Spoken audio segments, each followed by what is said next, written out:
Hey there, I'm Dr. William Attaway, executive coach, author of Catalytic Leadership, and someone who spent the last 30 years helping leaders to intentionally grow and thrive. I want to start today with a truth that might sting just a little. You have blind spots. I have blind spots. Every leader does. Anais Nin said, we don't see things as they are. We see them as we are. That's not just a poetic quote. It's a powerful insight into why so many leaders hit ceilings they can't explain, why they feel stuck.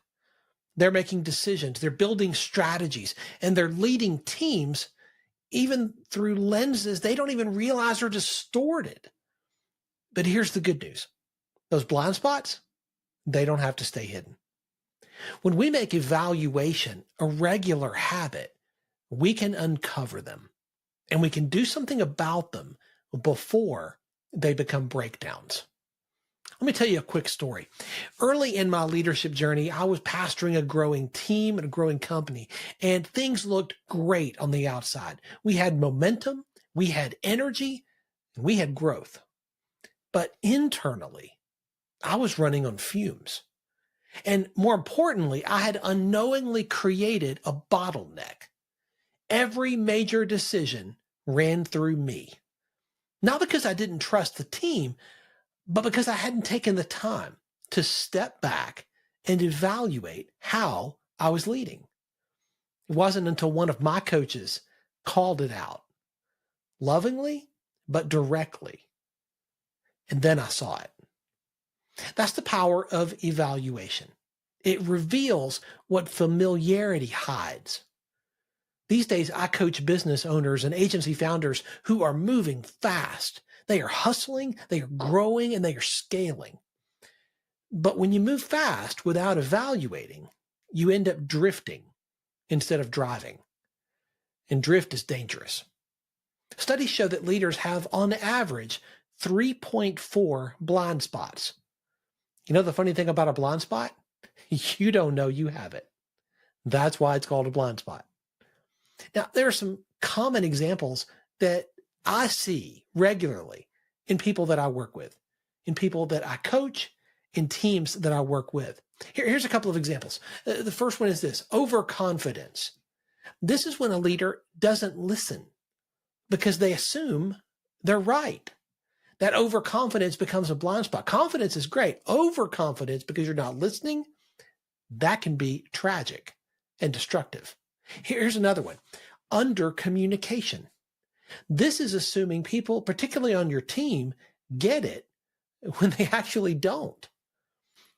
Under communication can absolutely sink your ship. How about this one? The hero complex. This is trying to do everything because you don't really trust your team is going to do it right. This is when you want to put on the cape and swoop in and save the day every time. Any of this sound familiar? The last one that I see pretty regularly is avoidance. This is not dealing with conflict, hoping that it's going to resolve itself over time. Spoiler alert, it won't. It's not going to go away. Avoidance doesn't take care of the problem. Avoiding the problem only makes it worse. You cannot fix what you won't face, and you won't face what you don't see. Now, why do leaders avoid evaluation? I mean, let's be honest for a second. Evaluation doesn't really feel all that urgent. If the train is moving, why stop to check the engine? But the best leaders I know don't wait for a breakdown to pull over. They build regular rhythms of evaluation into their leadership. Now, this is important. I had a mentor of mine tell me years ago that it's so important to autopsy success, just like you autopsy failure. We have no problem doing the latter. When something goes wrong, we want to know why. But you have to autopsy success just like you autopsy failure. That way you'll know why it's working when it's working, so you can fix it when it breaks. Why do we often avoid evaluation, particularly when things are going okay? Well, the first reason is time. We say, I don't really have time to stop and reflect. I get that. You're busy. Everybody's busy. But are you busy doing the right things? Let me ask you this. Do you have time for the mess that comes when something breaks because you didn't evaluate? You have time for that mess? I mean, the answer is no, right? And here's another reason. Ego. I don't want to hear what I'm doing wrong. If I stop and evaluate, particularly if I ask other people on the team, I might hear criticism. Leaders, listen to me. Feedback is a gift. It's not an attack. It's a gift. It's what separates good leaders from great ones. Willingness to listen, to receive the feedback, and to hear the truth. Here's another one. What about fear? Well, what if I find something I can't fix? What if I come across something and I just don't know what to do next? Leaders, again, listen, the truth is you are never leading alone. There are people, there are coaches, there are mentors, there are resources that can help you if you're willing to be honest. A leader who cannot be questioned eventually becomes a leader who should not be followed. Feedback is a gift, and evaluation creates accountability. It keeps you grounded as a leader, and it helps you lead not just with speed, but with wisdom. Now, there are 3 key areas that I believe every leader must evaluate. Let's get practical here. 3 non-negotiable areas you as a leader need to evaluate regularly. Here's the first one. Self-evaluation. What's that? Leading you. The most difficult person you are ever going to lead is the one staring at you in the mirror. So ask yourself, what's it like to be on the other side of me? What's it like to be somebody that is led by me? Am I leading with clarity? Or am I just reacting to what's happening around me, reacting to my circumstances? Where am I operating from old habits instead of intentional decisions? Now, these questions are not about guilt. They're about growth. When you know your tendencies, when you know the rhythms that you tend to fall back into, you can adjust your trajectory. One client of mine, a founder of a marketing agency, realized he was subconsciously avoiding difficult conversations. He didn't like conflict, so he would just put them off. He would delay feedback. Now, this created confusion, and over time, this hurt morale. And he began to see churn on his team. Churn on your team almost always results in churn with your clients, which always results in an impact on your bottom line. All this because he didn't want to have difficult conversations? Because he didn't like conflict? Yes. But once we named it, once we called it out, and I began to hold him accountable to having the conversations that he needed to have, he could face them. He could face the problem and start to shift how he led. And the results were extraordinary. Team retention shot up. Client retention shot up. And his leadership, well, his growth trajectory was up and to the right. Leading yourself is incredibly difficult, but it is something every one of you can do. If you need help, reach out. I'd be honored to work with you and help you move from where you are to where you want to be. That's the first. The second is team evaluation. Team evaluation. Now, understand, culture is one thing you cannot delegate. You are responsible for the culture of your team, the culture of your business, your agency, your organization. And healthy culture does not happen by accident. So as you're thinking about your team, think about these questions. Is the team aligned with the mission? Is everybody rowing in the same direction? Does your team feel safe giving honest feedback? Do they feel safe giving you the last 10% of honesty? What systems are the team operating inside that we are currently outgrowing? Where do we need to adjust and change? You might have built your team and your systems for version 1.0 of your agency or your business. But now you're at version 2.5, maybe even 3.0. Are you still leading the same way? Evaluation helps you recalibrate. Team evaluation is absolutely critical. Here's the third, strategic evaluation. Strategic evaluation. This is thinking in terms of the business. Are we still on the right path? You can see the whole board. You're the owner, you're the leader. You can see the whole board. Are we still on the right path? So ask these questions. Are we chasing the right goals, or are we just chasing the loudest ones? What assumptions are we making these days that might not be true anymore? What's changed in the market? And have we adjusted accordingly? Or are we still doing it the way we've always done it, the way we used to do it? I worked with an agency owner recently who realized that his team was still building offers for the market as it was 3 years ago. Guess what? A few things have changed in the last 3 years. Things are a little bit different, particularly in the agency landscape. Once we took time and we evaluated, he pivoted his offer and he saw a 20% revenue increase in 90 days. 20% simply by evaluating his strategy. Now, these are very simple things that you can do. You think about evaluating how you lead yourself, how you lead your team, the strategies of your business. But evaluation is not just a one-time thing. This has to be done consistently. Evaluation has to move from an event to a habit. So how can you do that?